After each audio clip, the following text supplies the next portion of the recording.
The sight of my mom's old Bible led to me having an asthma attack. Let's talk about it. I was recently in a family member's home, and my mom died several years ago, and they have her old Bible, and it was kind of displayed. And while I was there, I couldn't quite put my finger on why it was disturbing me so much, other than my mom was very abusive to me.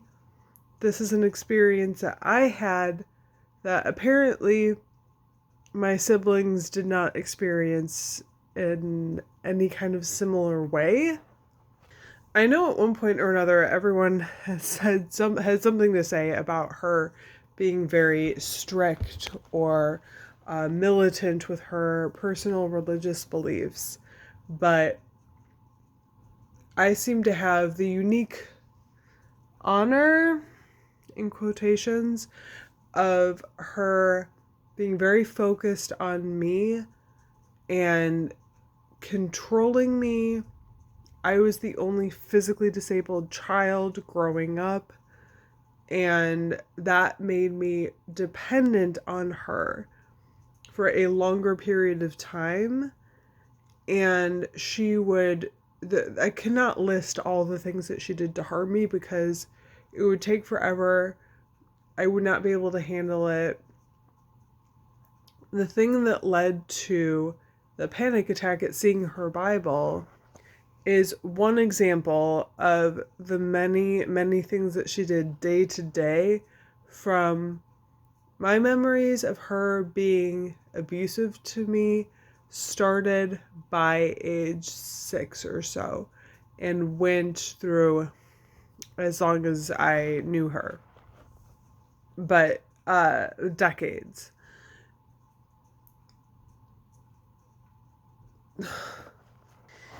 So in 2009,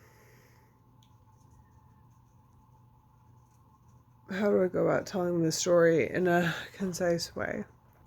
In 2009, I was with my family at my mom's childhood home, and I somehow was able to go home early and had the house to myself for it was going to be a couple days, not very long. I was 20. And there was a friend I had made earlier in the summer at a family camp, and they wanted to get together and do stuff for a day, maybe have an overnight. So we did stuff together during the day, and there was this like 18 to 21 club that they wanted to go to. And I was able to drive at that time, so I was driving us around. And we drove to this place, which was super far away from my house. And I remember getting there, and we were very early. They had like just opened up. It was still light outside. And started dancing, and I kind of had the role of almost chaperone in a way. There was a weird thing with their parents that I'm not going to go into, but I was in very much like a protective mode, but also like whatever. Didn't want to be a total wet blanket, so I was dancing if they wanted to dance, and then suddenly at some point these boys started dancing up on us.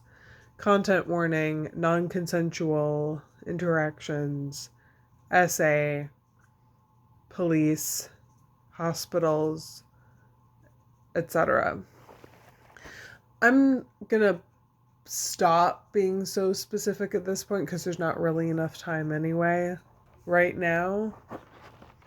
But we'll just say that at a certain point, I did not want to be dancing with these boys. They just started grinding up on me. But they had kind of attached themselves to us, and my memory goes in and out because I already had PTSD from being sexually abused by a relative, my mom's father. My mom did some stuff that was complicated, at least, and there were a couple other people. So my body, my nervous system already was used to non-consensual touching and knowing what to do if that happens, and very quickly going into like being disconnected mind from body. But at a certain point, these boys were wanting to go into their car, their truck. Friend really wanted to go with them. I wanted to leave. But the friend was like, please, come on, let's go. And I was very hesitant. As I remember it, I basically felt like, well, I don't want to strong arm friend into not going, but there's a possibility that if I just firmly say no, that they might go with these boys anyway, and I don't want them to be alone with them. Or maybe I was just being agreeable because that was what I was trained to do. So, anyway, second location is a bad idea, but again, this is a longer story, but there was a moment where they made it clear that what their intentions were. They weren't asking, there was no like, natural leading up to physical stuff, right? It was just, oh, this is the plan. That's it. So I was practiced, not even like consciously, but practiced in my body responding to something like that by being like, okay, switching gears here to survival. And there were multiple points that I remember so clearly. Again, the dissociation had me kind of in and out of a hyper awareness, but there were several moments in that car, in that truck, where I was very aware of seeing the environment, looking for an escape, potential escape, worrying that they were going to really hurt us and not just like have fun with us. So you would think that someone in this situation would understand this is not consensual, like me, like that I would have understood that. No. Even though I was scared, even though I did not care for, putting it mildly, did not care for the whole, we were planning on doing this and that's it. There's no, like, again, there's no natural doing stuff and it leads to other things. Not a fan of them pre-deciding what they were going to do, and also being very, very scared, like worried that it was going to be more than just that. But fortunately it was just that, and they drove us back really quick to the club. And the moment I got to my car, before I could get in, I was trying to like keep it together. I broke down sobbing. And now there's a whole other part of this, which is what was friend's experience with this. I don't know entirely for sure. I could conjecture, I could describe more of what I was observing with them, but also that's their story as well. I'm definitely not going to assume that it was consensual for them either. Like, I don't know that they were expecting that this was for sure what was going to happen. I don't know. So I'm not faulting friend. I'm not assuming anything about their experience. I do know what my experience was. My jump was because there was a big lightning flash, which probably means there's going to be a loud thunder in a minute, but hopefully the noise canceling will help with that. Okay. But when I started sobbing, and that's also a good indicator that what just happened was not what I wanted. Um, it wasn't like and I had an on and off again relationship at the time, and I was really reminded of this when I saw clips from the ANTM, America's Next Top Model documentary that just came out, and discussions around what happened to Shandy. Um, there was a lot of parallels to her feeling guilty, or at least being portrayed as having cheated rather than somebody who was taken advantage of or SA'd. And also her response, it's not the type of sobbing that I was doing there was no thought. My body was like releasing from the depths of my soul, from the root of my essence. That made no sense, but you know what I mean. Like, it's this primal wailing that I could not control. I was distressed. My nervous system was letting out everything that it had apparently been holding in this whole time.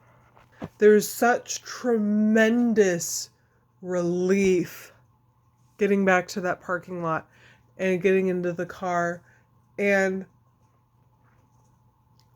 oftentimes when your nervous system senses relief, whether, like, I've experienced this with just working through trauma, healing, when there have been times in my life where there's more stability, there's more safety and security, and oftentimes that's when a lot of trauma will come up that I didn't have the capacity for prior.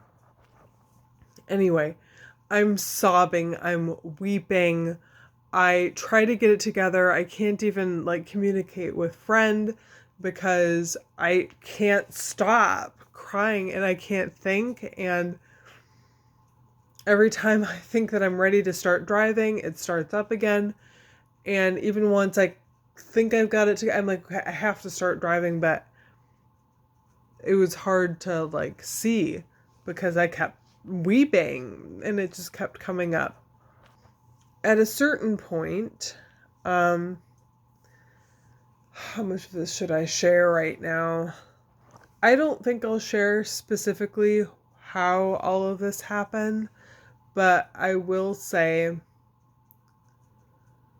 not right now,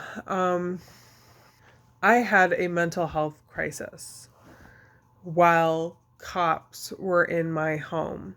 That's a whole other part of the story. And because I was having a mental health crisis in front of cops,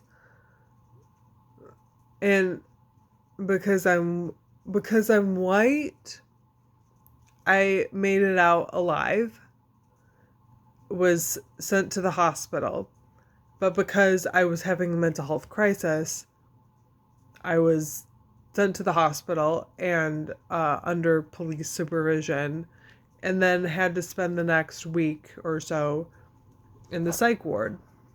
All of this, and when I was in the ER, that was the first time, maybe the only time, that I had ever been in an ER or in the hospital for a long period of time, apart from an appointment, without anybody. I had nobody. Nobody was with me except the cop who was hanging out outside my door. And my biggest fear was not spending time in the psych ward. I had been there before, again, because I had a mental health crisis after coming home from my mom's childhood home and being around those people. But what I was afraid of was my parents were going to be back like the next day or something. And I was terrified of getting in trouble. I had no context of what had just happened to me. That's really important to emphasize.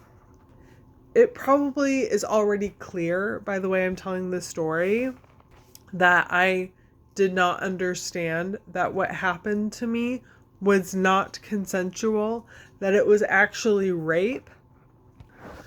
But I was raised not only in, like, the 90s and 2000s, but in a Christian nationalist environment and conservative environment where I was taught at school.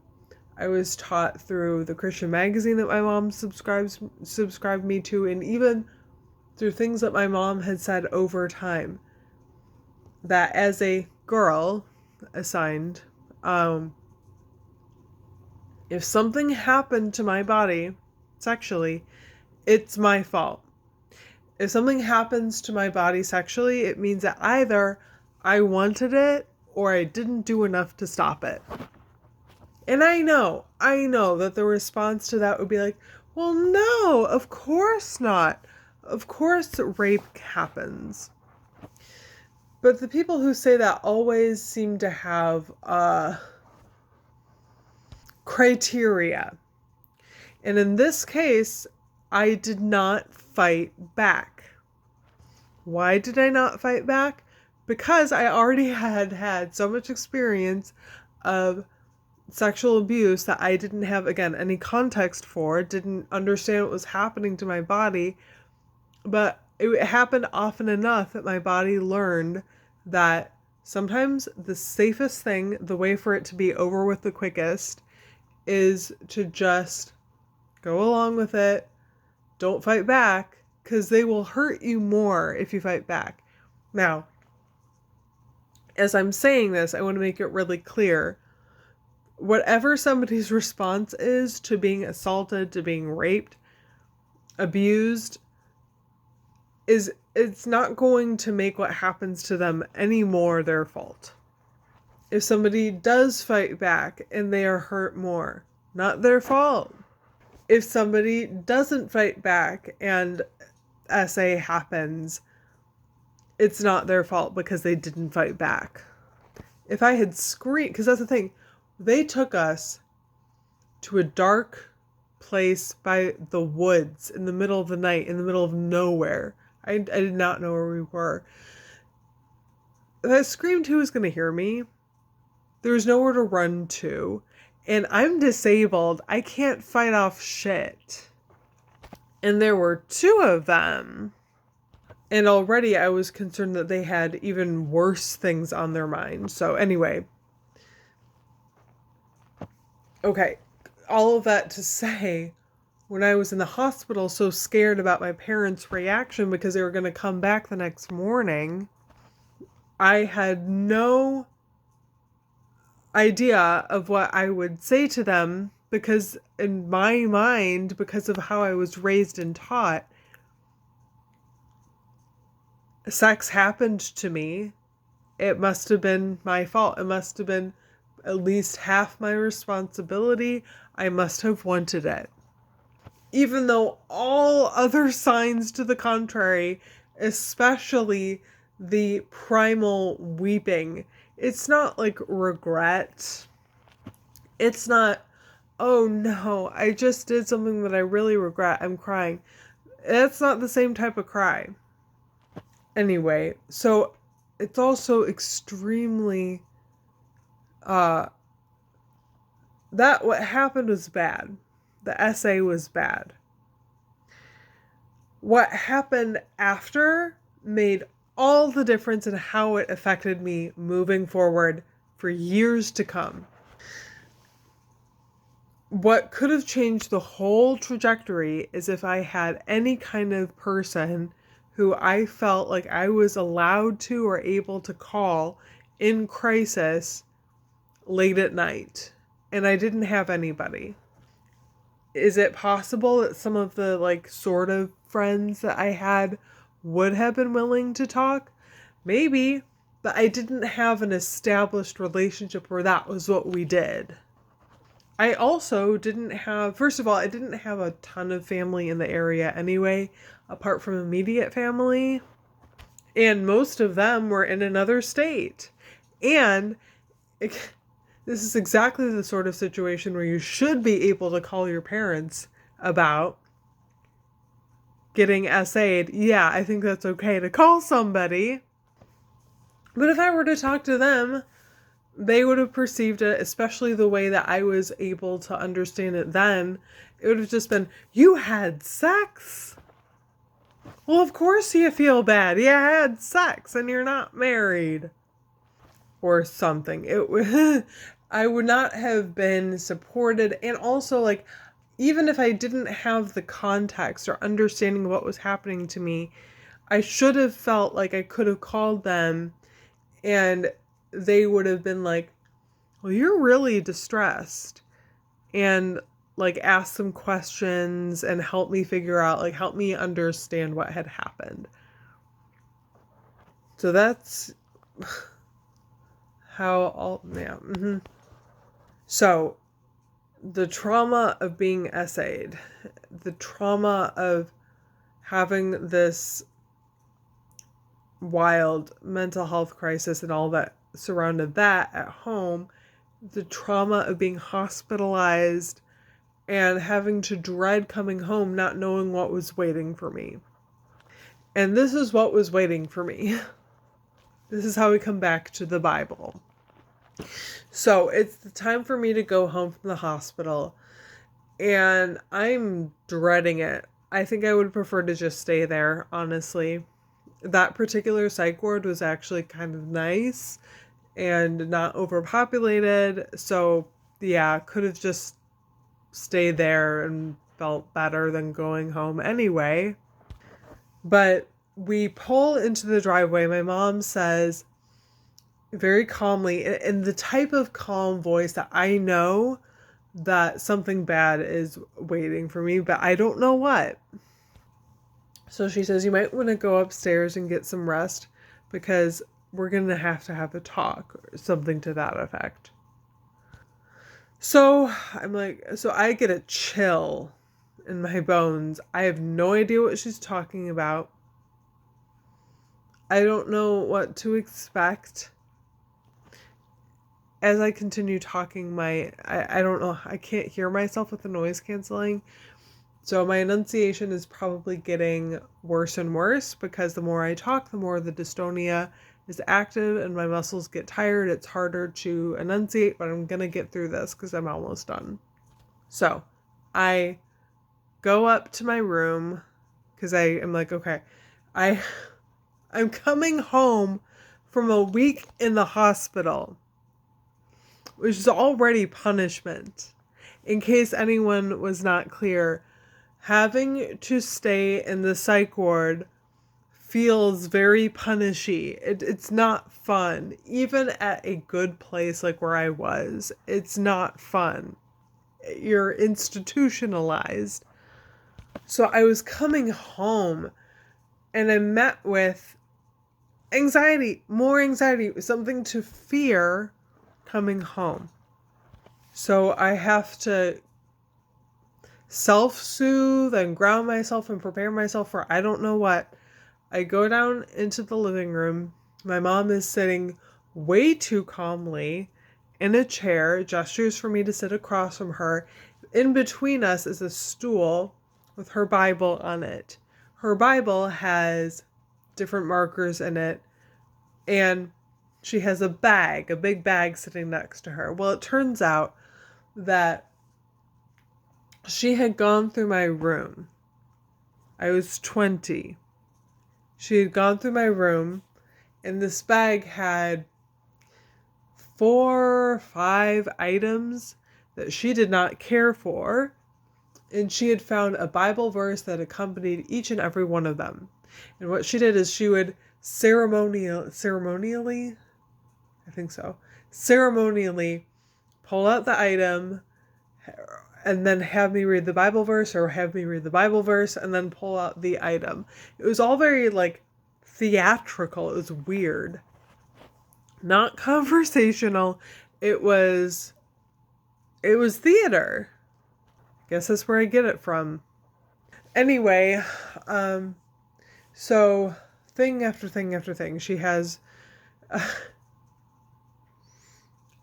at some point I will go more into detail about all of this. I'll list each thing. The one that's most important to note is a tarot deck. Partly because of what she does with it, partly because of the Bible verse she picked, and partly because she said when she was in my room she gave some excuse as to why she was in my room in the first place. But she said, the Holy Spirit told me to look in this drawer and I would find this. That's upsetting to hear, especially since I was the one who was just in the psych ward. I'm just saying. Now, I'm not going to shame anyone who communicates with spirits or prays and has a sense of another like spiritual presence.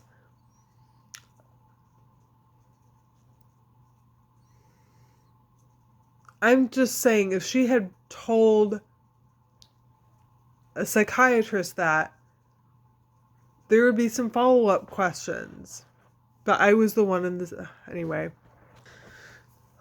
And the verse that she had me read had to do with burning, basically, thou shalt not suffer a witch to live type of thing. Talking about if a sorceress is found among you, you will burn them at the stake. That type of verse.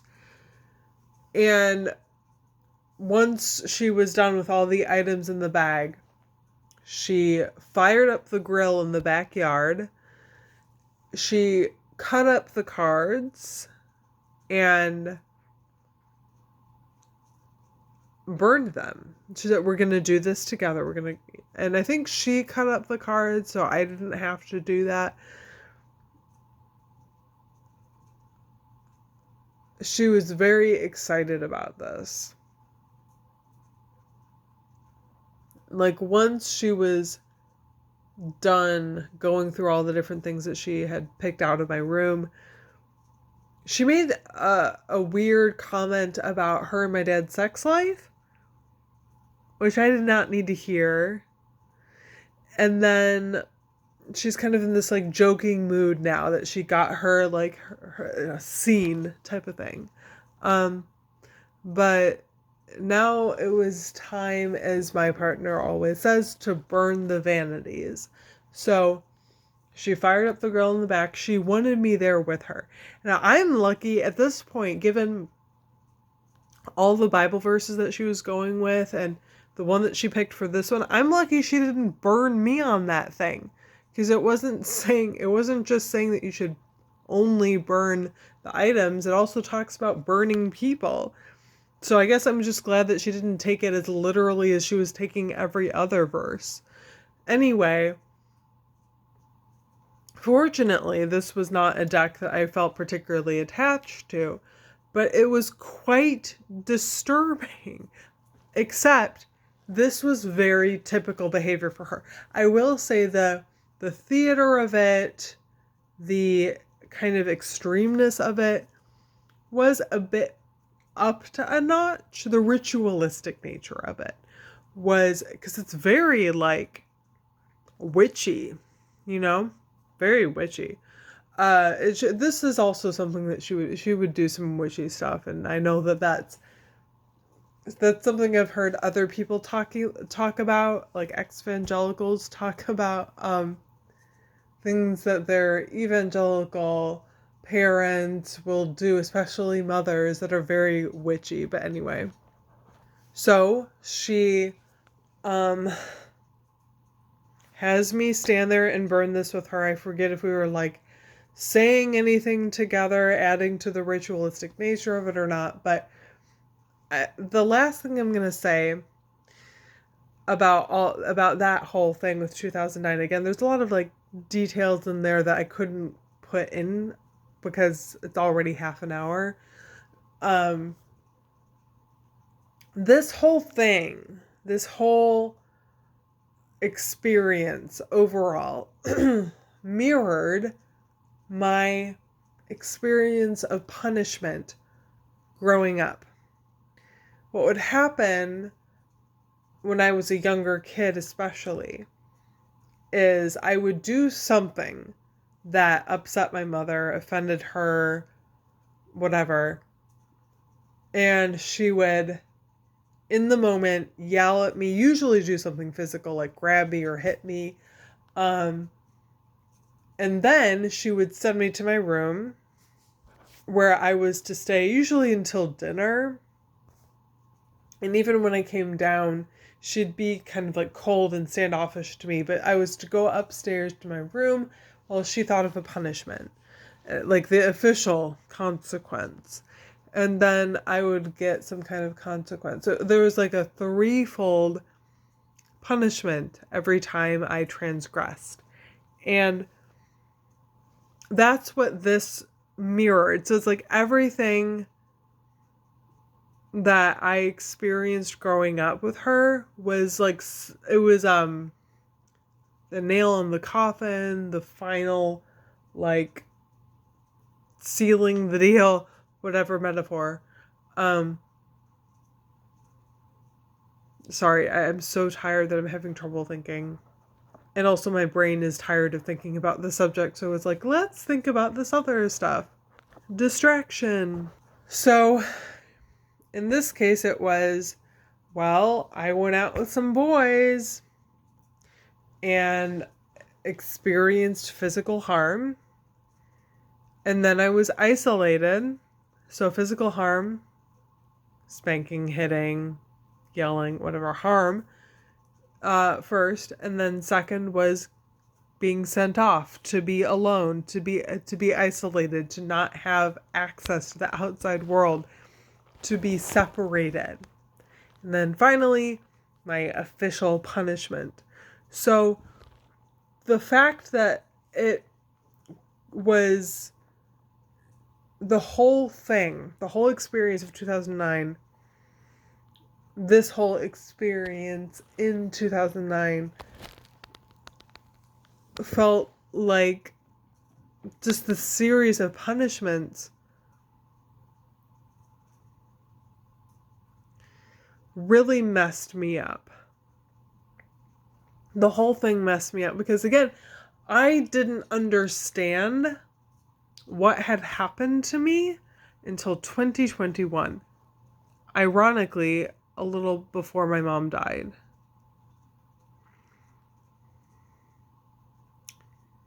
But not long enough before it where I could actually talk to her about it. Anyway, the trajectory of my life changed drastically. I was so abandoned and alone and betrayed by everyone in that.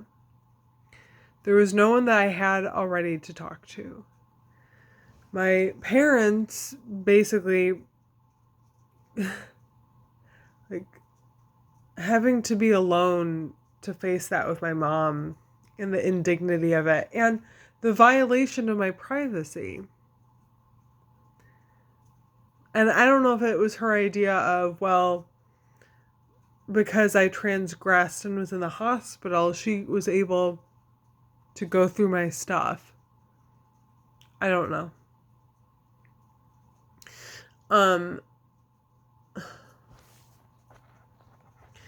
But all of that to say, when I was at my relative's house, trying not to be specific with who's who, and I saw my mom's old Bible, I kept having this like visceral reaction to it. And it was today that I realized, I look at that Bible and I'm reminded of 2009 and being raped and all the things that happened. Again, I didn't even share everything that happened. That was punishment after punishment after punishment.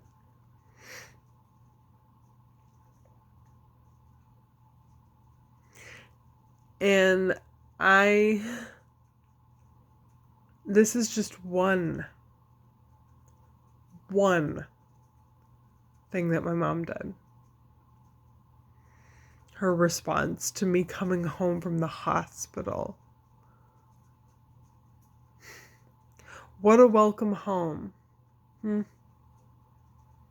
What a welcome home.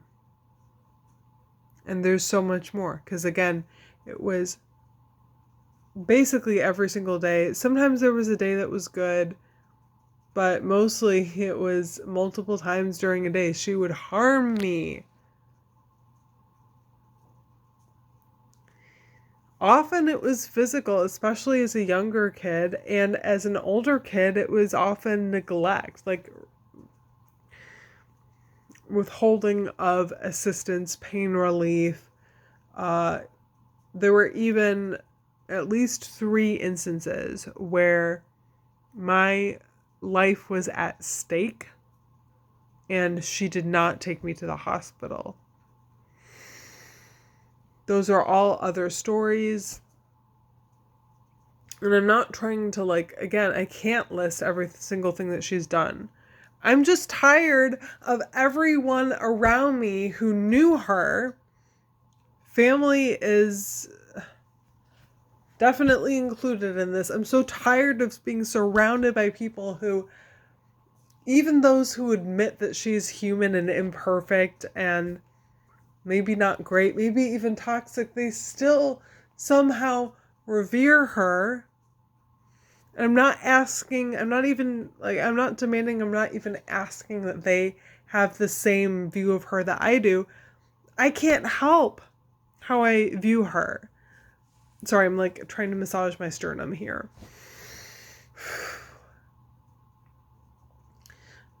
I can't help how my body responds to images of her, to her physical possession.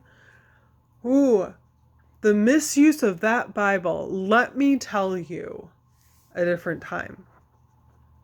But I'm tired of people who revere her and they get, that's the thing. They can have whatever relation, I'm glad that they have a better memory of her than I do. I wouldn't want her to have hurt every single person that she ever met. And also, if they all get to display her, to display pictures, to display her holy objects, to talk about her with reverence, to reference her, then I should also be allowed. See, I'm so upset that the Dystonia is giving me the two-faced look. Then I should be allowed to speak my truth.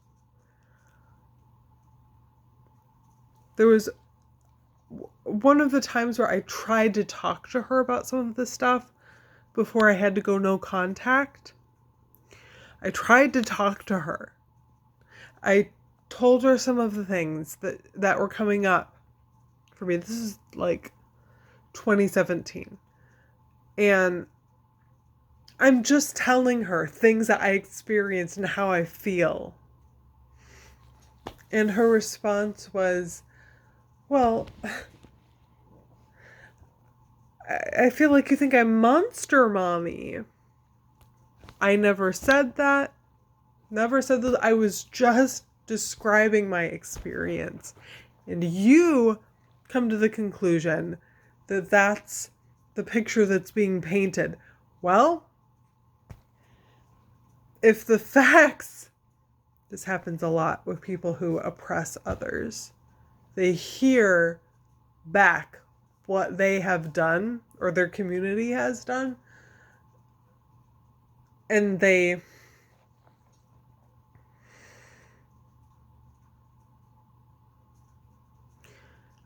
All right, I need to be done because there's, again, so much here that I live with every single day. This is trauma. This is trauma that I experienced hours every single day for decades of my life. So much harm. And this is only focusing on one incident. And when I was going through all of this today and like processing this in my body, I started to have those same heaving sobs, like with the weeping that I had back in 2009. And I was crying so hard I couldn't breathe, and that led to me choking and coughing. And then I had an asthma flare up. So that's why my mom's Bible caused an asthma attack.